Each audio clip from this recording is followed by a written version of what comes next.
তোমাদের এসএসসি 2026 পরীক্ষার ইংরেজি খাতা শিক্ষকরা কিভাবে দেখবে, কিভাবে তোমাদের ইংরেজি পরীক্ষার খাতায় নাম্বার দিবে, বেশ কিছু বোর্ডের শিক্ষক যারা প্রতি বছরের চলে খাতা দেখে তাদের কাছ থেকে আমরা যে তথ্যগুলো তোমাদের পেয়েছি যে এসএসসি 2026 পরীক্ষায় তোমাদের ইংরেজি খাতাতে দেখো আগে উত্তর ভুল লিখলেও কিন্তু নাম্বার পাওয়া যেত।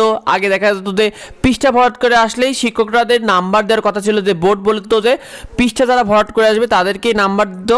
তবে এবার কিন্তু 2025 সালের পর থেকে খাতা দেখায় বেশ কিছু পরিবর্তন আনা হয়েছে বেশ কিছু।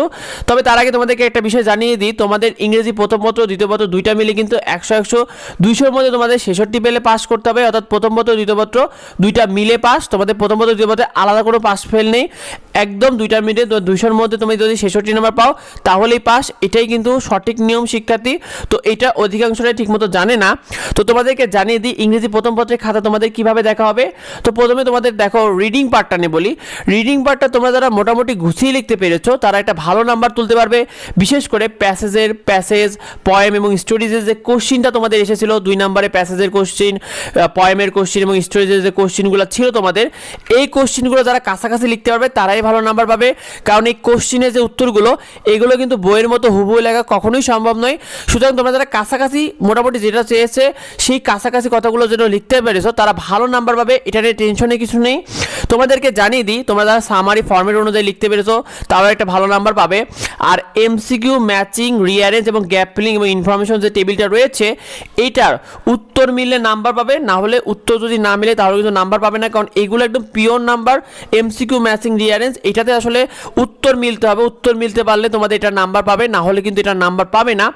তোমাদেরকে জানি তো তোমাদের স্টোরি বা ডায়লগ তোমরা যারা একটু ভালো করে লিখতে পারবে তারা 13-14 করেই পেয়ে যাবে, আর যারা মোটামুটি লিখবে তারাও 10-12 করে পাবে। তবে শিক্ষকরা একটা বিষয় সাবধান করেছে যে বানান যদি বেশি ভুল করো তাহলে কিন্তু নাম্বার কাটা যাবে, যেটা তোমাদেরকে সাজেশন দেওয়ার সময় আমরা তোমাদেরকে বলেছিলাম যে বানানের ব্যাপারে একটু সচেতন হতে হবে তোমাদেরকে, কারণ বানান যদি বেশি ভুল করো সেক্ষেত্রে তোমাদের নাম্বারটা কাটা যাবে। আর ইংরেজি দ্বিতীয় পত্রের খাতা তোমাদের কিভাবে দেখা যাবে সেটা নিয়ে দেখো। গ্রামার পার্টটা যারা নিয়ম অনুযায়ী বা রুলস অনুযায়ী লিখতে পারবে তারা ভালো একটা নাম্বার পাবে, কারণ তারা বলছে যে গ্রামার পার্টে আসলে কাটার কিছু নেই। গ্রামার পার্ট তুমি যদি নিয়ম অনুযায়ী হয় এক্ষেত্রে তোমরা যারা গ্রামার পার্টে সব থেকে বেশি ভালো করতে পারবে অধিকাংশ শিক্ষার্থীরা A+ পাবে যারা গ্রামার পার্টটাকে ভালো করতে পেরেছে। আর তোমাদেরকে জানিয়ে দিই রাইটিং পার্টের মধ্যে প্যারাগ্রাফে যারা একটু ভালো করে লিখতে পেরেছো তারা মাথায় রাখবো যে 9-10 করেই পেয়ে যাবে। মোটামুটি লিখতে পারলো 7-8 করে শিক্ষক কিন্তু তোমাদেরকে নাম্বার দিয়ে দেবে প্যারাগ্রাফে। আর অ্যাপ্লিকেশনগুলোতে তুমি নিয়ম অনুযায়ী তোমাকে লিখতে হবে, নিয়ম অনুযায়ী তুমি যদি লিখতে পারো একটা ভালো নাম্বার পাবে। আর কম্পোজিশনে যারা গুছিয়ে লিখতে পেরেছে তারা 16+ নাম্বার পর্যন্ত পাবে, কারণ কম্পোজিশনগুলোতে শিক্ষকরা চাই একটু ভালো লেখা, যদি একটু গঠনমূলক তোমরা লিখতে পারো শিক্ষকরা মানে অনেক ভালো নাম্বার দেয়। আর একটা বিষয় সব শিক্ষকরাই ক্লিয়ার করেছে যে বানান বেশি ভুল করলে কিন্তু তারা নাম্বার কাটবে, বিশেষ করে রাইটিং পার্টে তোমাদের বানান কিন্তু অনেকেরই ভুল যায়। তো এই বিষয়টাতে যারা কেয়ারফুলি ছিল তারা ভালো নাম্বার তুলতে পারবে, আর যারা বানান একটু বেশি ভুল যাবে তাদের নাম্বারটা একটু কাটা যাবে শিক্ষার্থী।